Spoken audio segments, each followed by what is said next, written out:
영국의 빅토리아 여왕은 신앙이 좋았고 선종을 한 여왕인데 종종 궁궐을 빠져나가서 서민들과 사귀고 대화하기를 즐겼습니다. 어느 날 여왕이 한 과부의 집에 찾아갔습니다. 이 과부는 믿음이 좋았습니다. 그래서 다른 이야기는 하지 않고 기도하고 또한 신앙적인 이야기를 하면서 신앙의 교제를 꽃피웠습니다. 여왕이 그 아주머니에게 이렇게 물었습니다. 일찍이 아주머니를 찾아준 손님 가운데 가장 고귀한 손님은 누구입니까? 라고 물었습니다. 그 말에 대한 답변이 여왕이라는 것을 기대한 것이 아니라 이 아주머니는 너무나도 신앙이 좋았기 때문에 여왕이라는 말을 하지 않고 나의 생애의 최고의 손님은 예수님이었습니다 라고 하는 말을 기대하고 그렇게 물어보았던 것입니다. 그런데 이 아주머니는 두말할 것도 없이 여왕님께서 찾아주신 것이 최고의 영광입니다. 여왕님께서 내 생애의 최고의 손님입니다 라고 하는 말을 했습니다. 그 말에 여왕은 실망이 되어서 예수님이 아주머니를 찾아주신 것이 아닐까요? 라고 질문을 했습니다. 그 질문의 여인은 다시 여왕에게 대답하기를 예수님은 우리 집 손님이 아닙니다.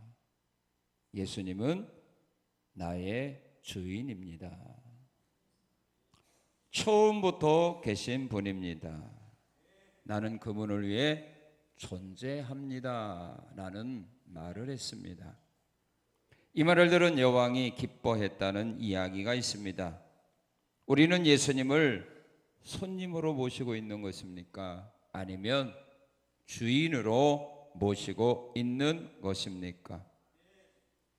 우리가 예수님을 주인으로 모시고 신앙생활 한다면 주인 되신 예수님께서 나에게 어떤 말씀을 행하든지 우리는 그 말씀에 순종하고 따라가게 될 것입니다. 항상 주님과 동행하는 삶을 통해서 주님께 영광을 돌리고 또 주님을 경배하는 삶을 살아갈 수 있는 것입니다. 그러나 우리가 예수님을 손님으로 여길 때가 너무 많이 있습니다. 우리의 주인이신 예수님께서 우리에게 요구하는 말씀이 있습니다. 주인이 종에게 요구하면 종은 이것저것 따지지 않고 주인이 원하는 말씀대로 순종하게 됩니다.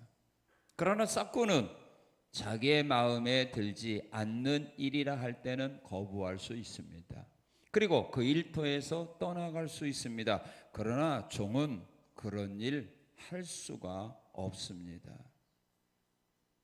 오늘 우리가 진정으로 예수님이 나의 주인이요 내가 예수님의 종이라면 주님이 나에게 무엇을 요구하든지 우리는 아니요 라고 할 수는 없습니다. 나 그 일 지금은 못하겠습니다. 나중에 시간 나면 하겠습니다. 이건 종의 답변이 아닙니다. 이건 싹군의 답변이지 결단코 종들의 답변은 아닙니다. 오늘 우리는 예수님을 나의 주인이라고 믿고 고백한다고 말하면서도 실제적인 나의 말과 나의 생활을 보게 되면 종이 아니라 싹군으로 살고 있지 않는가. 우리 자신을 다시 한번 돌아보아야 합니다. 오늘 주신 말씀을 보게 되면 왕의 신하가 예수님께 나왔을 때에 예수님께서 그에게 주신 말씀, 그 말씀을 왕의 신하는 그대로 믿고 그대로 행했더니 예수님이 말씀하신 그대로 역사가 일어나게 되었다는 사실을 오늘 우리에게 가르쳐주고 있는 말씀입니다.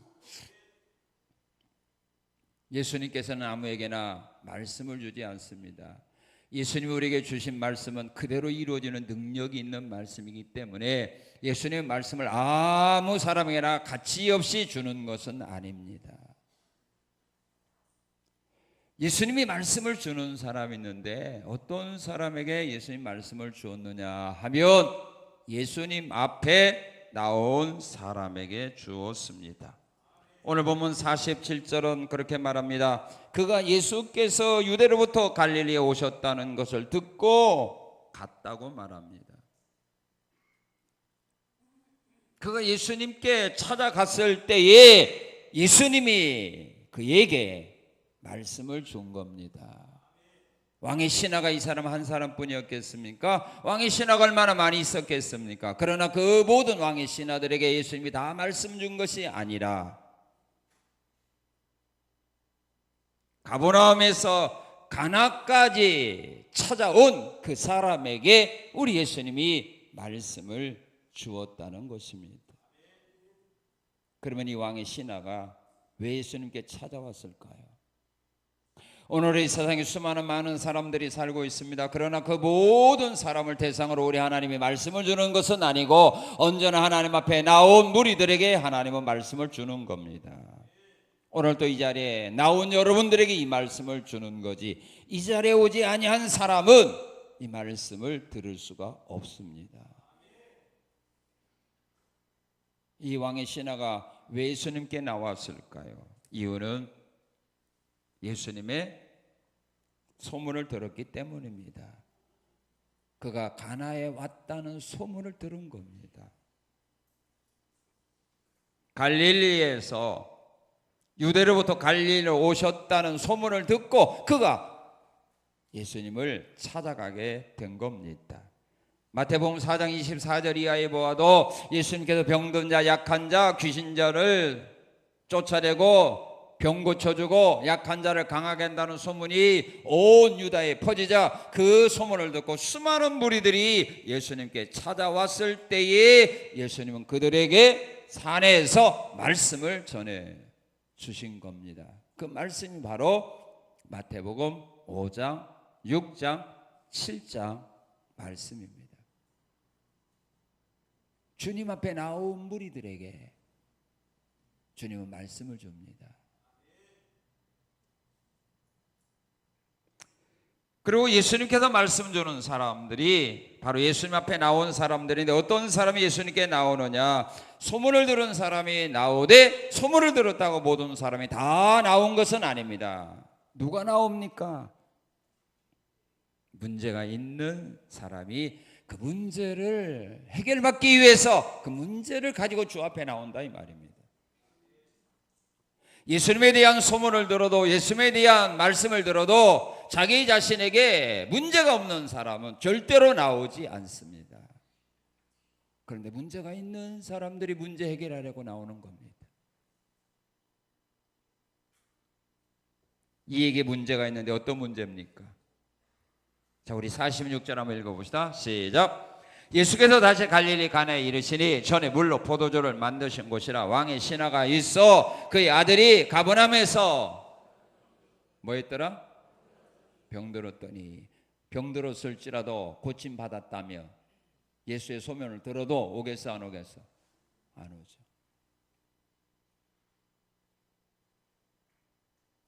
근데 자기 사랑하는 아들이 병들었는데 치료할 길이 없어요. 죽어가고 있습니다. 그런데 예수님에 대한 소문이 들려온 겁니다. 예수님은 능력이 있는 분이기 때문에 어떤 병이라도 다 치료해준다더라 하는 이 소문을 들었을 때에 그가 주님을 향하여 찾아간 겁니다. 여리고성의 소경 바디메오도 예수님에 대한 소문을 들었을 때 주님이 지나간다는 말을 듣고 주 다윗의 자손 예수여 나라를 불쌍히 여겨달라고 부르짖으며 주님의 뒤를 따라간 거 아닙니까?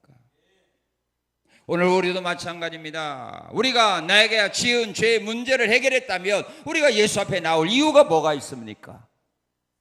내가 죽은 다음에 스스로 천국에 갈 수 있는 그런 자격이 있고 그런 표를 가지고 있다면 우리가 굳이 예수 앞에 나와서 예수님을 나의 구주로 고백할 이유가 있겠습니까? 죄의 문제를 해결하지 못하고 영생의 문제를 내 스스로 해결할 수 없기에 이 문제를 해결할 수 있는 분이 예수님이라고 하는 소문을 들었기에 우리가 예수 앞에 나온 거 아닙니까? 우리의 죄의 문제를 해결해 주고 우리의 구원의 문제를 해결해 줄 자가 석가라면, 공자라면 우리가 그들을 찾아간 거지. 왜 우리가 예수 앞에 나옵니까? 내 죄의 문제와 구원의 문제를 해결할 수 있는 분은 석가도 공자도 마호메트도 귀신도 아니고 예수라는 사실을 내가 믿었기에 이 문제 해결받으려고 주 앞에 나온 거 아닙니까? 믿죠? 그것 때문에 나왔죠? 그겁니다. 예수에 대한 소문을 들어도 자기에게 문제가 없고 그러면 안 나옵니다. 문제가 있을지라도 그 문제를 예수님이 해결할 수 있다라고는 믿음이 없는 사람은 나오지 않는다는 말입니다.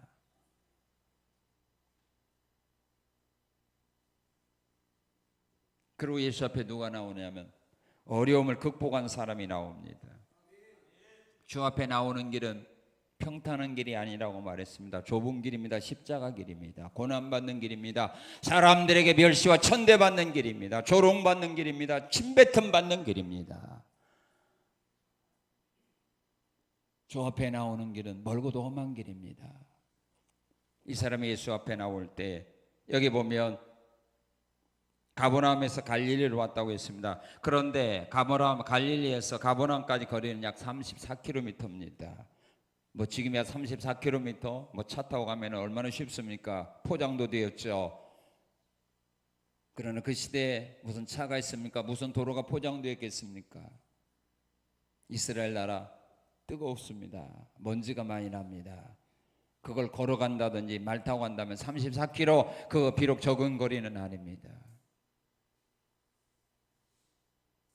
힘들고 어려운 걸 극복한 사람만이 주 앞에 나갑니다.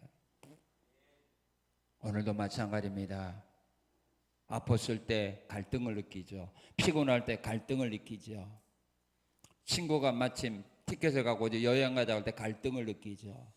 부모님들이 핍박할 때, 남편이 핍박할 때, 시부모가 핍박할 때에 교회 나가는 거 힘들고 어려운 겁니다.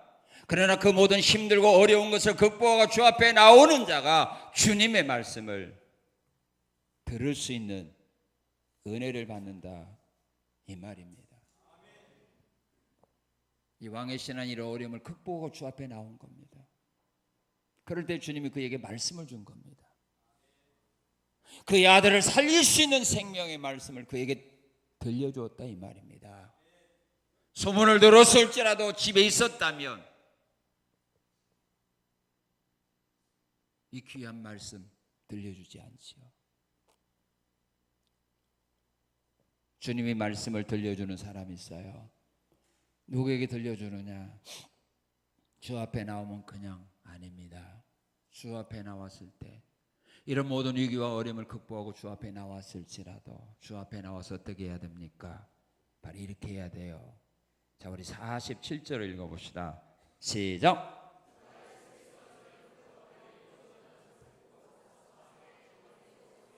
예, 뭐 하는 사람입니까?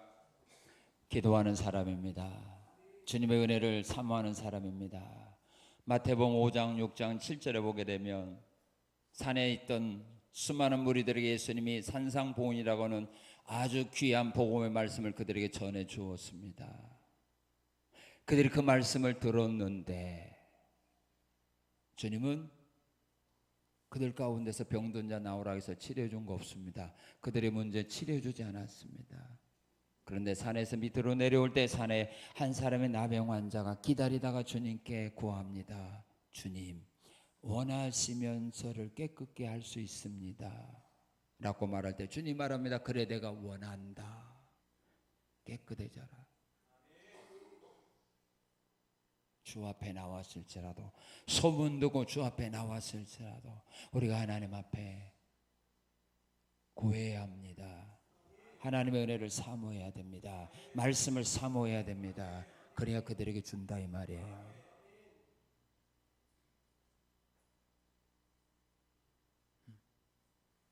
그래서 주님은 주 앞에 나온 자에게 물어보잖아요. 바디메오가 주 앞에 나왔을 때 물어봅니다. 내가 너에게 무엇 해주기 원하느냐? 주여, 보기 원합니다.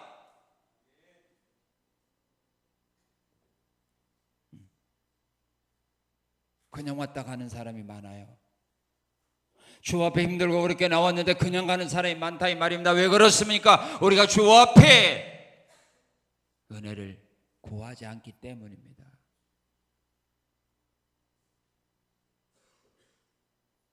그래서 시편 119편 기자는 말합니다. 주여 나의 마음을 열었어. 주의 마음을, 말씀을 듣게 하옵소서. 내 귀를 열어서 주의 말씀을 듣게 하옵소서. 내가 주의 말씀을 헐떡이며 사모합니다. 하나님이 내게 주시는 말씀을 들을 수 있도록, 믿을 수 있도록 내 귀를 열어주시고 마음을 열어주세요. 자, 이왕의 신하가 예수 앞에 나와서 간구했습니다.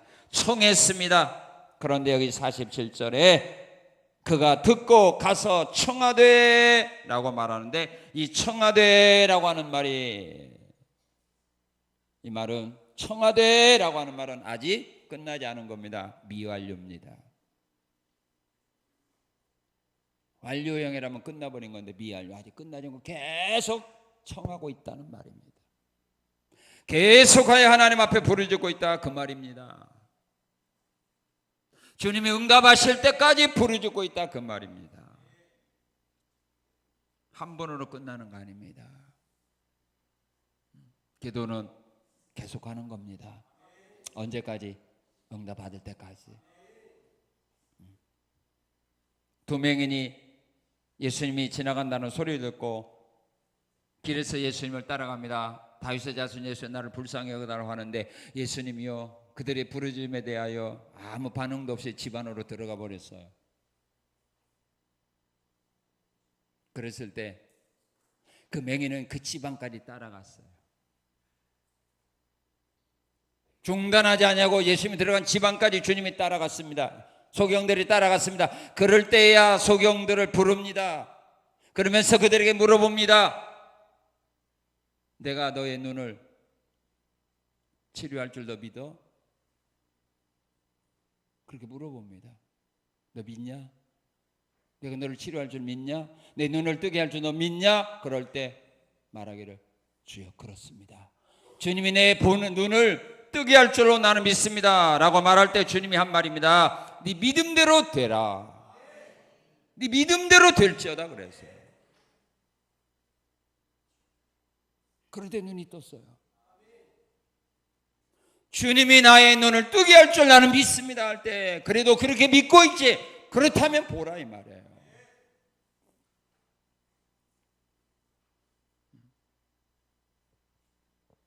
그리고 기도할 때는 어떻게 기도해야 되느냐면 분명한 목표를 가지고 목적을 가지고 기도하는 겁니다. 자, 우리 47절 읽겠습니다. 이는 분명한 목표를 가지고 주 앞에 구합니다. 47절 시작. 그가 예수께서 유대로부터 갈릴리로 오셨다는 것을 듣고 가서 청하되 내려오셔서 내 아들의 병을 뭐 하소서? 내 아들의 병을 고쳐주소서. 내 아들의 병을 고쳐주소서. 주님 알아서 해주세요가 아니에요. 주고 싶은 거 주십시오가 아닙니다. 분명한 목표를 세우고 기도하는 겁니다. 그래서 성경 말합니다. 지혜가 부족하면 지혜를 구하고 병 들었으면 병 낫기를 위해서 기도하고 복이 필요하면 야베스처럼 복을 위해서 기도하고 구원이 필요하면 자녀들의 구원을 위하여 기도하고 분명한 목표를 가지고 기도해야 되는 겁니다. 주님은 마태복음 6장 7절에서 말합니다. 너희는 중언부언하는 기도하지 말아라. 중언부언하는 기도하지 말아라. 하나님은 말을 많이 듣는 그런 하나님은 아니다. 분명한 목표를 세우고 기도하는 겁니다. 그리고 기도할 때는 어떻게 해야 돼요? 희망을 가지고 하세요.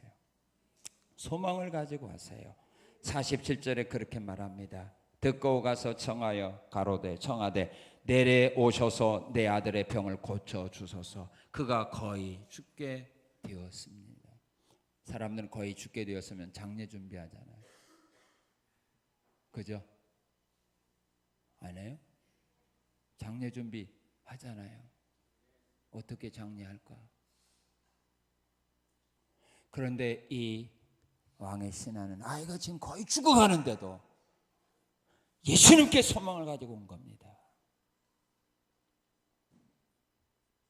희망이 없다 할지라도, 사람들이 아니라라고 판단했을지라도 하나님에게는 길이 있다고 하는 믿음과 소망을 가지고 나와 기도해야지. 기도는 한번 해볼까? 그 소망이 없는 겁니다. 해볼까는 소망이 없는 겁니다. 주님께 길이 있다. 사람이 못해도 하나님은 다 하실 수 있느니라. 이게 우리 예수님이 우리에게 하신 말씀 아닙니까? 사람이 못해도 하나님은 다 할 수 있느니라. 하나님이 하지 못할 일은 아무것도 없다.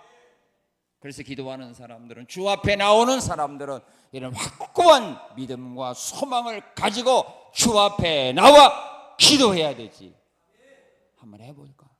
한번 기도 한번 해보세요. 기도를 하라고 하는 사람들 맞죠? 기도 한번 해보세요. 우리 기도 한번 해봅시다. 이건 확신이 없는 소리들이에요. 그리고 그는 주님의 능력을 믿었어요. 49절에 보면 신하가 이르되 주여 내 아이가 죽기 전에 내려오소서. 예수께서 이르시되 가라.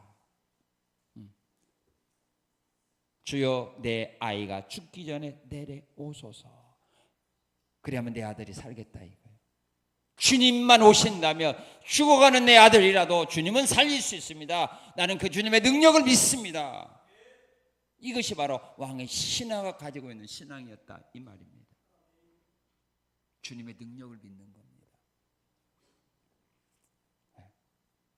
열왕기상 18장에 보면 엘리야 선지자가 바알 선지자들과 불로, 제단에 불로 내리는 신이 정말로 살아있는 신이다라고 하는 사실을 시합할 때 엘리야 선지자 하나님의 능력을 믿었기에 제단을 쌓고 도랑을 파고 물을 갖다가 12통이나 부어가지고 재물에 도랑에 물이 가득가득 차고 넘쳤어요.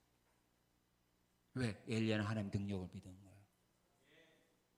하나님의 능력이라면 이 재물들이 물에 잠겨 있을지라도 하나님의 능력이라면 불태울 수 있다 이 말입니다.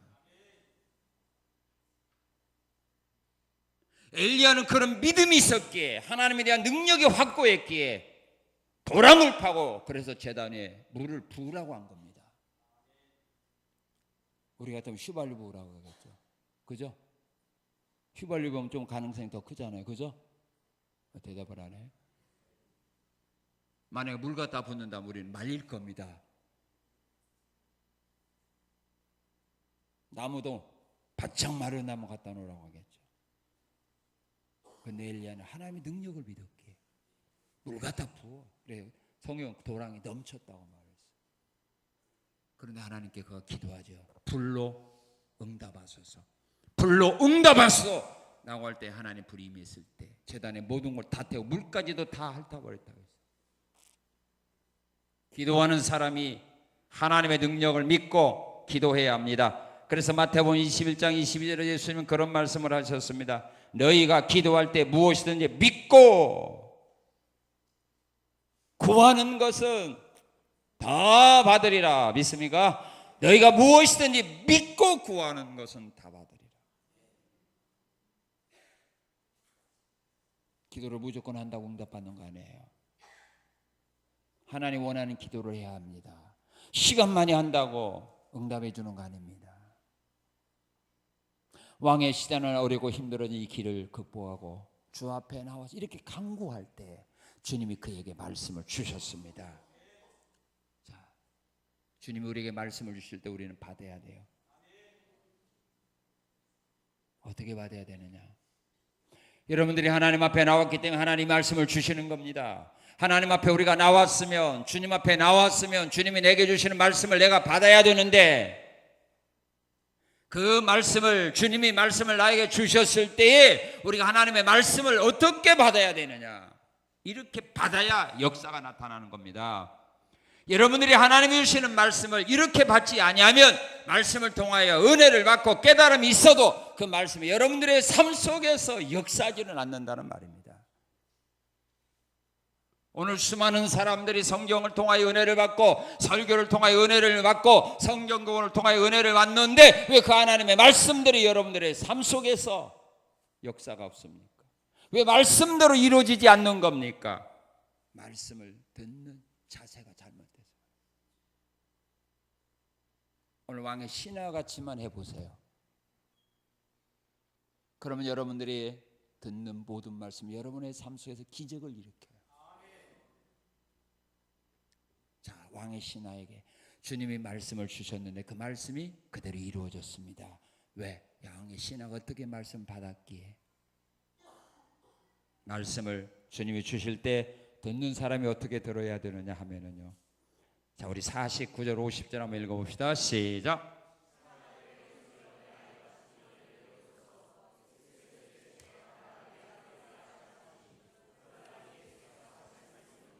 자, 신하가 예수님께 사시는 말씀이 무슨 말이에요? 내 아이가 죽기 전에 뭐라 했어요? 빨리 내려오세요 라고 했는데, 그러면 이 신하가 예수님께 원한 말씀 뭐예요? 그래 빨리 가자 이거 아닙니까? 그럼 우리는 뭐예요? 아멘 그러겠죠. 안 그래요? 자, 그런데 빨리 내려오세요, 내 아들이 죽어갑니다, 빨리 내려오소서 라고 말할 때 주님은 뭐라고 말하느냐 하면 뭐라고 말했어요? 가라, 내 아들 살았어. 그러면 여러분 아멘 할 수 있어요, 없어요? 그러니까 분명히 죽어가는 것을 보고 왔는데, 그래서 빨리 모시고 가려고 하는데 예수님이 하시는 말씀은 가, 네 아들 살았어. 아멘 하겠어? 아멘 할 수 있냐고요.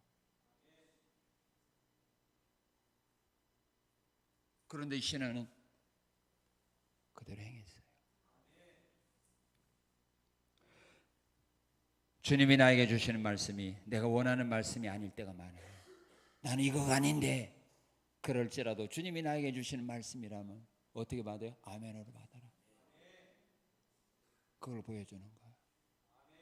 왜냐하면 하나님 말씀 내 마음에 듣지 않는다고 해서 아멘으로 받지 않으면 그 말에 순종 안 하기 때문에 그래요. 열왕기하 5장에 보면 나아만이 자기가 생각한 말대로 엘리사 선지자가 하지 아니할 때 그는 거부했어요. 내가 원하는 것은 그가 나에게 와서 내 상처에 손을 얹고 기도해서 나을 줄 알았는데 뭐 나보고 요단강에 가서 목욕하라고? 그래서 화내서 떠나가잖아요. 오늘 사람들이 왜 하나님 말씀에 아멘 안 하느냐? 자기 마음이 아멘 맞았어. 내가 원하는 거 이거가 아닌데 그래서 거부하는 겁니다. 그리고 성경은 우리에게 말하기를 하나님의 말씀이면 저주의 말씀이라도 아멘으로 받으라고 성경 말하고 있기 때문입니다. 신명기 27장 11절 26절에 보게 되면 하나님의 말씀에 불순종하는 사람들은 저주를 받을지어다 라고 말할 때 모든 백성은 아멘할지어다 그렇게 하나님 말씀하고 있습니다. 하나님 말씀이라면 그 말씀은 축복의 말씀이든 저주의 말씀이든 우리들은 아멘으로 받아야 된다 그 말입니다. 자, 그 다음에 하나님 우리에게 말씀을 주실 때 어떻게 해야 되느냐? 두 번째는 바로 이렇게 해야 됩니다. 우리 50절 다시 한번 읽겠습니다. 예수께서 이르시되 가라, 네 아들이 살아있다 하시니 그 사람이 예수께서 하신 말씀을 뭐라 했어요? 믿고 가더니. 믿어야 되는 겁니다. 주님이 나에게 주신 말씀을 믿어야 됩니다. 여기 믿고라고 하는 말은 부정 과거 시제입니다. 믿었다는 겁니다. 아마 그렇게 될 거야 라가 아닙니다. 내 아들이 살아있다라고 하는 사실을 그가 완전히 믿었다는 말입니다. 조금도 의심하지 않고 믿고 갔다는 말입니다. 오늘 우리가 하나님의 말씀을 들을 때는 어떤 말씀으로 믿어야 하느냐 하면 말씀하신 대로 이루어진다는 말씀으로 믿어야 합니다. 왕의 신하처럼. 백부장도 마찬가지죠. 주의 말씀만 하옵소서 그러면 내 하인이 낫겠습니다. 그때 주님의 말씀을 믿고 갔습니다. 그 말씀을 믿었습니다. 예수님도 하나님의 약속하신 말씀은 언제나 그대로 이루어진다는 사실을 확실히 믿었습니다. 천지가 변한다 할지라도 하나님의 말씀은 1.1획도 변함없이 그대로 이루어진 말씀이다. 주님이 나에게 주시는 말씀은 그대로 이루어진다고 믿어야 합니다. 그리고 하나님의 말씀을 어떻게 믿어야 됩니까? 바로 이렇게 믿어야 돼요. 자, 한번 암송 한번 해보세요. 시작. 다시 똑같이 시작. 예, 능력 있는 말씀으로 믿어야 돼요. 하나님의 말씀은 능력 있다. 히브리서 4장 12절에 보게 되면 하나님의 말씀은 살아있다. 능력의 말씀으로 믿어야 됩니다. 그리고 하나님의 말씀으로 믿을 때 사람의 말로 믿지 않고 하나님의 말씀으로 믿을 때에 그 말씀이 내 속에서 뭐한다? 역사하는 말씀으로 우리는 믿어야 합니다. 하나님의 말씀은요, 우리가 믿을 때에 역사하는 겁니다. 사람의 말이 아니라 하나님의 말씀으로, 능력의 말씀으로 그대로 이루어지는 말씀으로 믿을 때만 그 사람의 속에서 역사한다 이 말입니다. 오늘도 마찬가지입니다. 여러분들이 하나님의 말씀을 들었을지라도 이것을 하나님의 말씀으로 믿지 않는다면, 그대로 이루어지는 말씀으로 믿지 않는다면, 들었을지라도 깨달았을지라도 은혜 받았을지라도 이 말씀이 여러분의 삶 속에 역사는 안 합니다. 역사는 안 합니다. 믿을 때 그 말씀이 너희 속에서 역사한다. 자, 그리고 우리가 하나님의 말씀을 들었을 때 어떻게 해야 되느냐? 듣고 믿었으면 어떻게 해야 됩니까? 된 겁니까? 우리는 말씀을 듣습니다. 그다음에 말씀을 하나님의 능력의 말씀으로 믿어야 합니다. 믿습니다. 여기까지는 잘해요. 1단계, 2단계까지는 잘하는데 부족한 것이 뭐냐면 3단계. 말씀도 듣고 말씀도 하나님의 능력의 말씀으로 믿는 데는 좀 부족함이 없는데 이거가 못해요. 뭘 못하느냐? 자, 우리 50절 다시 한번 읽겠습니다. 시작.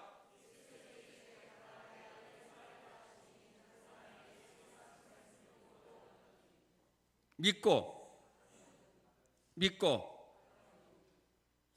가더니. 말씀을 듣고 믿었으면 어떻게 돼요? 행해야죠. 여러분 믿고 행합니까? 말씀을 듣고 믿는 데까지는 잘하는데 그대로 행하는 일에는 부족함이 많습니다. 왜 우리가 믿고 행해야 되느냐면요, 말씀을 믿고 행할 때의 역사가 일어나기 시작하기 때문입니다. 말씀대로 행할 때 역사가 일어나기 때문입니다.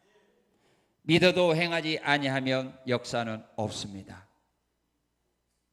요한복음 2장에 보면 물이 변하여 포도주가 되는데 언제 그랬어요? 예수님의 말씀을 듣고 뭐 할 때? 그대로 행할 때. 물을 부어라 붓고 포도주 찬 사람이 물 떠다 줄 때, 그때 변한 거예요.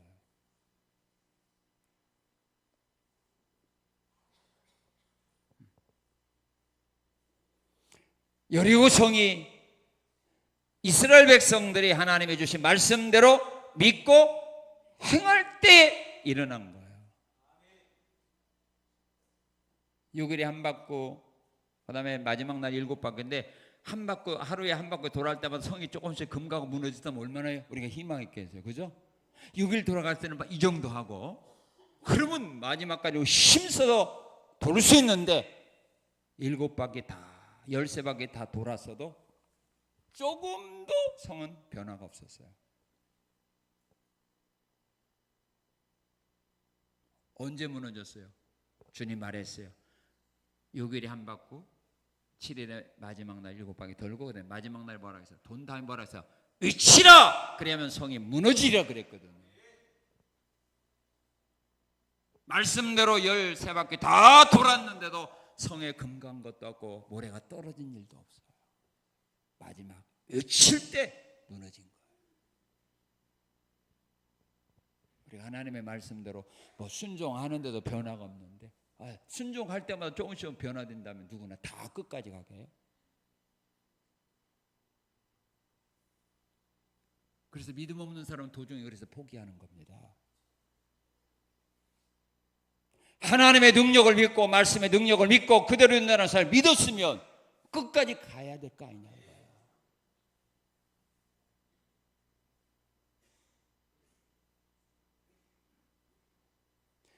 물을 떠다 줄 때 도중에 막 색깔이 변했다면 갖다 주죠. 변하지 않았거든요. 따라줄 때까지는 변하지 않은 겁니다.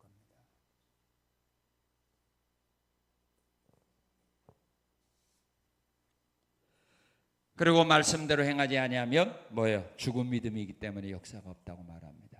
행함이 없는 믿음은 죽은 믿음이다. 믿어도 은혜 받았어도 행하지 않으면 죽은 믿음이니 역사가 없어요. 죽은 씨앗은 심어도 싹이 나지 않아요. 자, 그러면 예수님께 주신 말씀을 아멘을 받고 순종하는 자들의 삶 속에 나타나는 기적이 있어요.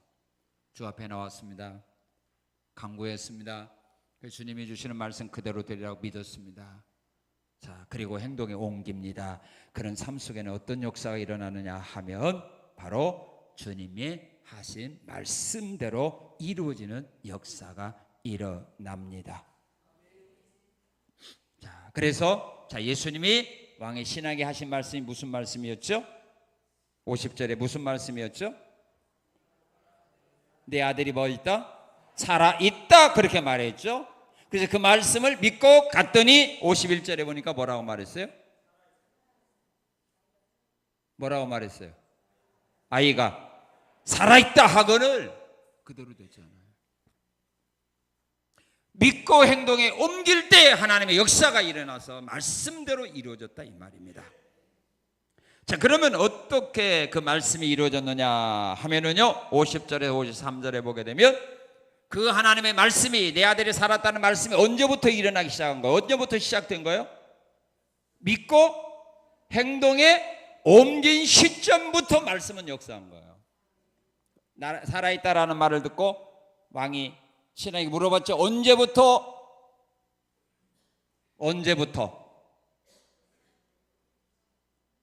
52절 읽어봅시다. 그 낳기 시작한 때를 물은즉 어제 7시에 열기가 떨어졌나이다 하는지라 그의 아버지가 예수께서 내 아들이 살아있다 말씀하신 그때인 줄 알고 그랬어요. 그 말씀을 믿고는 바로 갔거든요. 그때부터 시작이 된 거예요. 하나님의 말씀의 역사는 언제부터 시작된다고요? 내가 말씀을 믿고 행동에 옮기는 순간부터 하나님의 말씀은 그 말씀을 이루기 위하여 능력이 나타나기 시작한다, 그 말입니다. 예수님이 베드로에게 오라, 물 위로 걸어오라라고 말할 때 베드로가 배에서 바다로 뛰어 내릴 때부터 그 말씀은 시작한 거예요. 베드로가 말씀을 순종 배에서 떠내리는데 2분 후에 시작했다면 베드로는 물속에 빠져 죽죠. 근데 베드로가 뛰어내리자 빠졌어요, 걸어갔어요? 걸어갔잖아요. 근데 배 위에 있었다면 걸어가요, 못 걸어가요? 못 걸어가죠. 그러다가 의심하니까 빠져들어가는 거예요.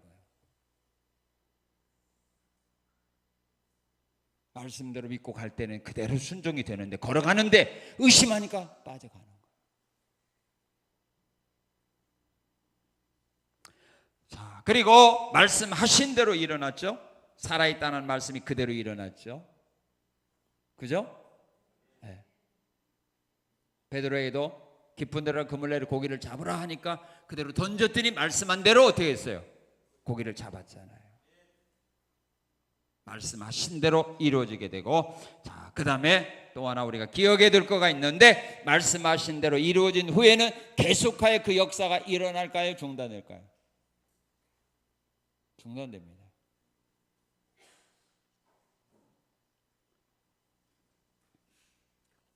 자, 열왕기하 4장에 보게 되면 선지자 생도가 엘리사에게 와서 그런 말을 합니다.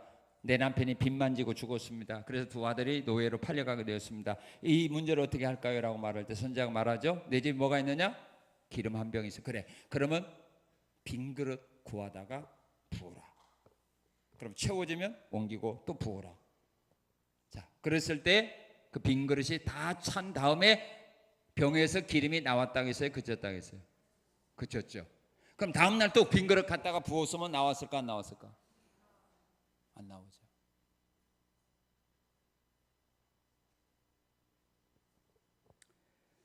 자, 열왕기하 17장에 보면 사라밧 과부에게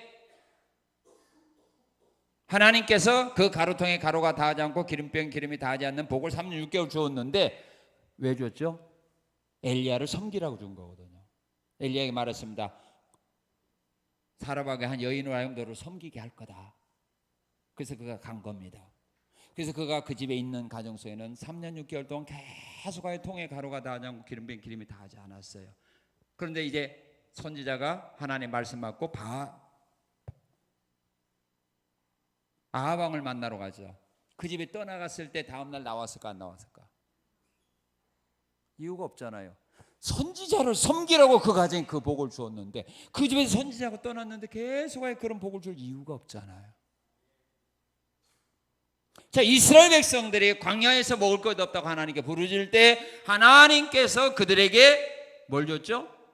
만나를 주었습니다. 광야에서 먹을 것 없어 굶어 죽겠다, 우리가 먹을 것을 달라고 해서 하나님 그들에게 만나를 준 겁니다. 그런데 성경에 보면 그들이 요단강을 건너서 가나안 땅에 들어가서 길갈에서 그들이 그 땅의 소산을 먹은 다음 날에 만나가 임했어요, 안 임했어요?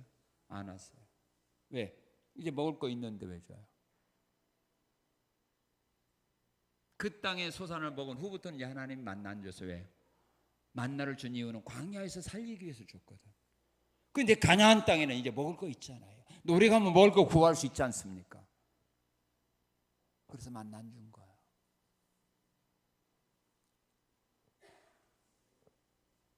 한 번 이러면 계속 영원토록 하는 겁니다. 그때 그 말씀 또 믿고 행해야 돼요. 하나의 사건 끝나면 그 다음 건 또 그 말씀에 대한 문제를 또 줘. 그럼 그 말씀은 또 해결해야 되고, 그 해결되면 그 다음에 또 문제가 있어 또 하나님 그 말씀 또 주면 또 그 말씀을 해결해 주는 거지. 한 번 했다고 영원히 죽을 때까지 막 팍팍 솟아나는 거 아니라 이 말이에요. 그리고 옛날에 있었던 은혜와 능력이 지금 왜 안 나타납니까? 여러분들이 지금 말씀대로 행하지 않고 있기 때문에 안 나타나는 거예요.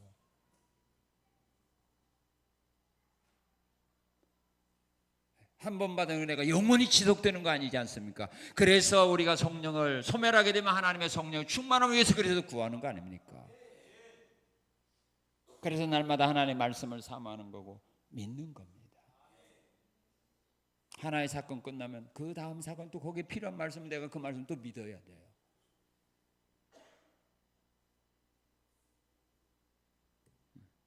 왕의 신하가 이 아들이 이렇게 그 다음부터도 계속 병들어면 그냥 치료받는 걸까요? 치료 안 돼요. 이번에 사건으로 하면 주신 말씀이니까 죽었지만 그 다음에 이 아들이 또 병들었을 거 아닙니까? 그러면 그냥 계속 나타나는 건 아니잖아요. 그냥 치료받는 건 아니잖아요. 그러면 또다시 주 앞에 나가서 구해야 되고 하나님의 은혜가 능력이 있어야 또 치료받는 거 아닙니까?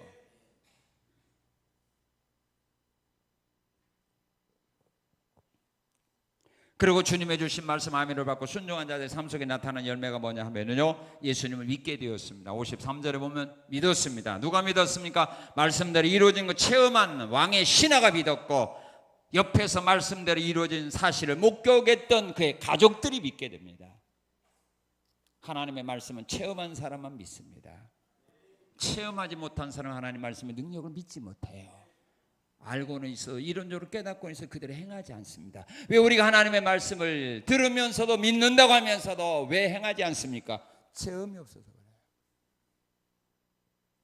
체험이 없어서. 항상 하나님 주신 말씀 마음에 믿고 행함으로써 여러분들도 믿고 주변에서 여러분들이 말씀대로 순종하다가 말씀대로 이루어지는 사실을 목격한 주변 사람들도 믿게 하도록 신앙생활하는 여러분의 아름다운 삶이 되시기를 주님의 이름으로 축원합니다. 하나님 감사합니다. 감사합니다. 우리에게 말씀 주셔서 감사합니다. 왕의 신하처럼 말씀대로 지켜 행할 수 있는